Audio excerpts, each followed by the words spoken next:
envelope was already in my bag when I walked into the restaurant. I'd had it there for 3 weeks actually, tucked behind my planner, next to a receipt for the parking garage on King Street. I kept thinking I'd need more time, more proof, more courage. But sitting down at that table, looking at my brother-in-law's face as he ordered a second bottle of wine on my tab without even glancing at me, I realized I'd had more than enough of all three. Let me back up, because if I just tell you about that dinner, you'll think I'm the villain, and maybe some of you will still think that by the end. That's okay. I've stopped needing everyone to understand. I'm 31. I work in financial compliance at a mid-size firm in downtown Toronto. It's not glamorous. It's spreadsheets and audit trails and a lot of very boring emails about regulatory deadlines, but I'm good at it, and it pays well. I bought my condo in Leslieville when I was 28, which I know sounds like bragging, but I'm saying it because it matters to the story. I was careful with money. I saved aggressively. I drove a 2017 Honda Civic until the heat stopped working, and then I kept driving it for another winter with 2 pairs of gloves on. My sister married her husband. I'll call him my brother-in-law because that's the only role he ever really played in my life 7 years ago. The wedding was beautiful. I was the maid of honor.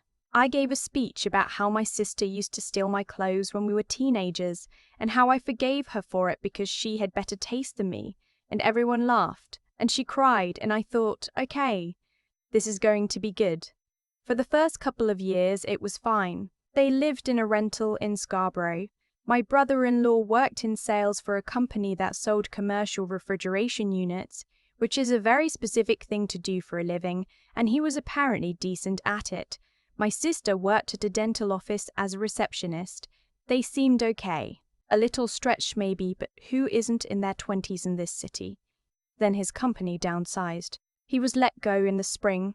I think it was 2020, right as everything else was also collapsing. And my sister called me crying, and I said what you say, of course. Let me help, just until he finds something. I transferred $800 that first month, just to cover their grocery bills and the gap in rent. The gap never really closed. I want to be honest with you about how it happened because I've had a lot of time to think about it, and I've realized it wasn't dramatic, it wasn't one big ask, it was incremental. It was a phone call here, a text there. It was my sister's voice going quiet in a way that made me feel like saying no would be breaking something fragile. It was my brother-in-law's casual confidence, the way he'd mention their car needed new brakes in the same tone you'd mention the weather. Like of course someone would handle it, like of course that someone was me. By 2022, I was covering their cell phone plan, their Netflix, a recurring $400 transfer that started as just this month and ran for 14 months without either of us officially acknowledging it existed. I pay for their son's hockey registration, $650, because this is Canada and that's what hockey costs. And my nephew is 8 and it wasn't his fault his parents couldn't manage a budget. I pay for my sister's dental work, because she no longer had benefits from the office where she'd stopped working. I paid for their Presto cards 1 month when things were tight. I am not exaggerating when I tell you I tracked it all on a spreadsheet because I work in compliance, and tracking things in spreadsheets is what my brain does automatically. And when I finally added it up properly, really looked at it, the number was $34,000 over 3 years. $34,000. I had never said that number out loud to anyone. I want you to feel how heavy that number is, because I kept telling myself it wasn't that bad. It was spread out over time. It was family. It was what you do. And all of that is technically true, and none of it changes what the number was. My brother-in-law found work eventually. Contract stuff. Then a full-time role at a logistics company in Mississauga. Not as well paying as before, but stable. By last year, they were not in crisis. They had 2 incomes. They still had the cell plan on my account. The $400 monthly transfer was still going.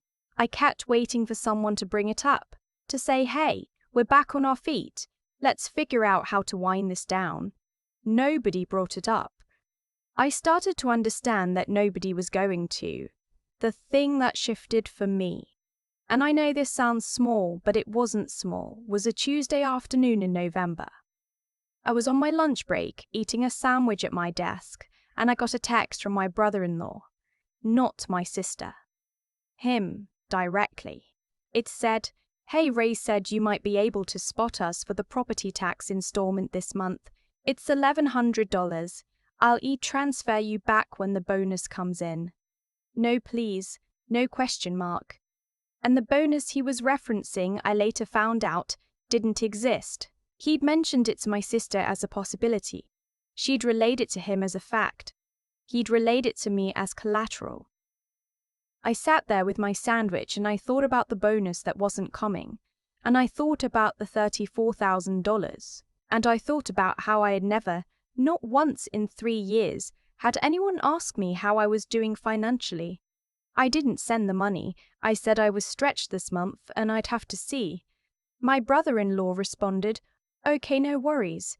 That was it, no follow-up, which told me everything about how he'd understood the relationship we had.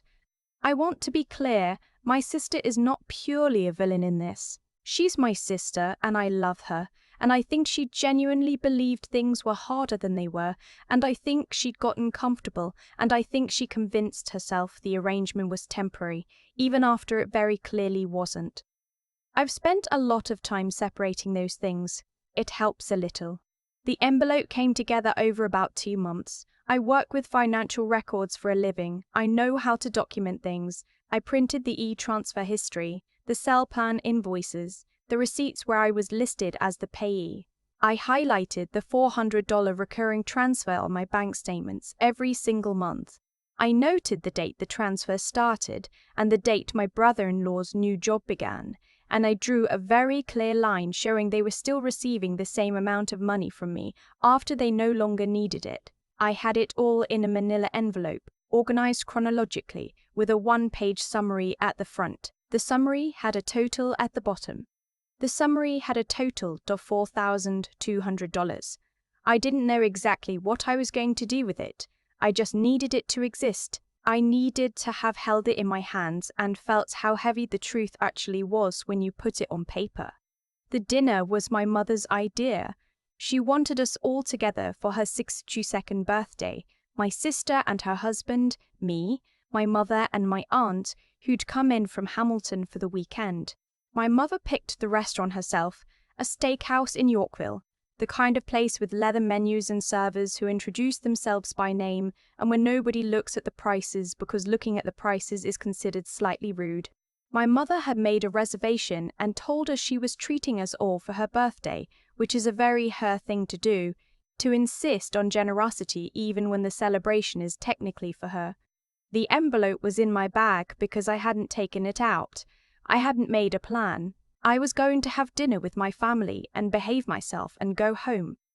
My nephew was there too, my brother-in-law's son, who is 11 now. He's a good kid, loud in the way 11-year-olds are loud, interested in things with great intensity for about 40 seconds before moving on to the next thing. He'd been into hockey, then Pokemon, then some YouTube channel about competitive eating, and that night he was explaining to my aunt the specific rules of a hot dog eating contest while she nodded politely and looked slightly alarmed. We ordered. My brother-in-law ordered the bone-in ribeye, which was $68, and a glass of Cabernet, and then, without pausing, he said to the server, "Actually, can you bring the bottle? We'll split it at the table." He said this while looking at his phone. He said this the way someone says it when they already know who's picking up the bill and that person is not them. My aunt ordered the salmon. My mother was trying to decide between 2 things and my sister was helping her. It was a normal dinner. It was fine. I don't know exactly when it shifted. Somewhere between the bread arriving and the entrees, my nephew got bored with the hot dog conversation and started half listening to the adults. My brother-in-law was talking about their potential plans to buy a place they'd been renting for years and were now seriously looking. He said, with the tone of someone who has done exactly 0 serious looking. He mentioned a neighborhood in the East End. He mentioned what they were hoping to spend. My aunt asked where the down payment was coming from, the way aunts do, with complete innocence, because she didn't know, because nobody knew, except me and the spreadsheet. My brother-in-law laughed and made a vague gesture. "We've got some support," he said. He looked at me when he said it. My nephew, who had been poking at his fries, looked up. "Is that why Mum says Auntie's basically like a walking ATM for our family?" The table went quiet. My aunt looked at her salmon. My mother stopped reaching for the bread basket. My sister's face did something complicated and then went very still. My brother-in-law laughed. It was the laugh of someone buying time, the kind that sounds natural for about half a second and then doesn't. "Buddy, that's not she said it to you," my nephew said, frowning, working through this the way kids do when they're confused by a contradiction. "Like 2 weeks ago, I heard her on the phone. She said Auntie doesn't even notice because she's got so much money." I had not moved. I want you to know that. I had not changed my expression. I've been trained professionally, genuinely, to receive information without reacting, because that's what you have to do in an audit when someone accidentally reveals something they shouldn't have. You stay neutral. You make a note. My brother-in-law said my nephew's name in a warning tone. My nephew shrugged and went back to his fries. I reached into my bag. I don't know what I thought I was doing exactly. I'd had the envelope for 2 months and I hadn't made a plan, and my hands were moving before my brain had caught up. I set the envelope on the table, next to my water glass. I put my hand flat on top of it. I said very quietly to my sister, "I've been meaning to show you something." My sister looked at the envelope. Her face did that thing again, the complicated thing. "It's a summary," I said, "of the last 3 years. I do this kind of work professionally, so it's organized." I turned to my brother-in-law. "You mentioned support earlier. For the down payment. I thought it might be useful to look at what the support has actually looked like, so we're all on the same page." He looked at the envelope. He looked at me. He said, This isn't the time for." "I know," I said, "but I've been waiting for the right time for about 14 months, and it keeps not arriving." My mother was watching me with an expression I couldn't fully read. My aunt had stopped pretending to look at her salmon. I opened the envelope. I slid the 1-page summary across the table toward my sister first, because it was always going to have to be my sister first. She's the one I needed to reach. She looked down at it. I watched her eyes find the number at the bottom. She didn't say anything. I said, "I want you to know I'm not angry. I'm not doing this to embarrass anyone. I just need the people at this table to have the same information I have." My brother-in-law said, "You've been tracking this, like recording everything we—" "I work in financial compliance," I said. "I track everything. It's not personal. It's just what I do." My nephew was watching the adults now, sensing something he didn't have words for yet. His fries forgotten. My brother-in-law's voice dropped lower, got harder. "So what is this then? You want us to pay you back? Is that what this is about?" "I want the transfers to stop," I said. "The month fee 400, the cell plan. I'm going to close those out at the end of the month, and I wanted you to know so it wasn't a surprise." I looked at my sister. "I also want to talk, not tonight, but soon, about a realistic plan. Because I know things were hard for a while, and I wanted to help, and I did help, and I think it's time for things to be different." My sister said my name, just my name, quietly. "I love you," I said. That's the only reason any of this happened. The rest of the dinner was quiet. My mother didn't say much. My aunt ate her salmon. My nephew asked if he could have the creme brulee, and my mother said yes, and the server came and everyone ordered dessert with the particular politeness of people getting through something. My brother-in-law did not order another glass of wine. When the bill came, he reached for it. I think it surprised him when he did it, like his hand moved before he thought about it, some automatic response to the shift in atmosphere. He looked at the bill. He put his credit card down. My mother started to protest because it was her birthday, and he said quietly, "I've got it," and he did. I drove home on the 4-run, windows down even though it was October and cold, because I needed the air. I sat in my parking garage for a little while before going up. I wasn't sad exactly. I wasn't triumphant. I was something I don't quite have a word for. a kind of settled feeling, like when you've been carrying something for so long you've forgotten it had weight, and then you set it down, and your whole body adjusts. My sister called me 4 days later. We talked for 2 hours. It was hard, and it was honest, and it was the most real conversation we'd had in years. She cried. I cried.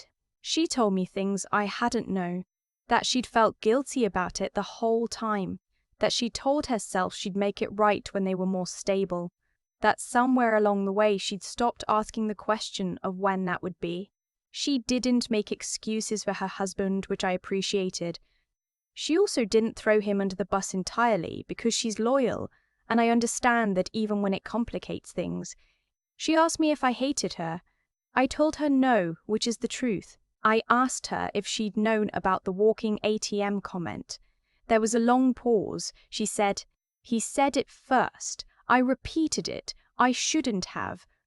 I appreciated that she didn't pretend. The cell plan closed at the end of October. The monthly transfer stopped. My brother-in-law has not reached out to me directly since the dinner, which is fine. My relationship with my sister is a work in progress, which I think is the most honest way to describe it. We're going for coffee next week. I bought her a birthday present last month, and she texted me a voice memo instead of a regular text to say thank you, which she never used to do, and I listened to it twice in my car before I drove away from her building. My nephew texted me from my sister's phone 2 weeks after the dinner.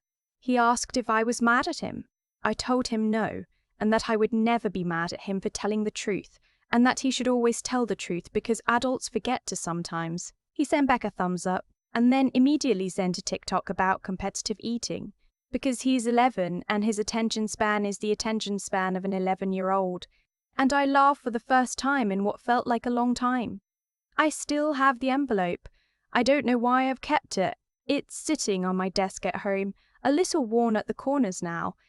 Maybe I'll shred it eventually. Maybe I'm keeping it because I spent 2 months building it and it represents something I needed to build. Proof that I was not imagining things, that the number was real, that the weight I'd been carrying was the weight of something that actually existed and not just a feeling I was having. $34,000. I'm not going to pretend that doesn't sting. But I'll tell you what I've learned. Working in compliance, reading documents all day, tracking numbers for a living, the most expensive thing in the world is ambiguity. The minute you put a number on something, you can deal with it. You can make a plan, you can close the account. I'm not a walking ATM. I never was. I was a sister who loved too quietly for too long. I'm done being quiet.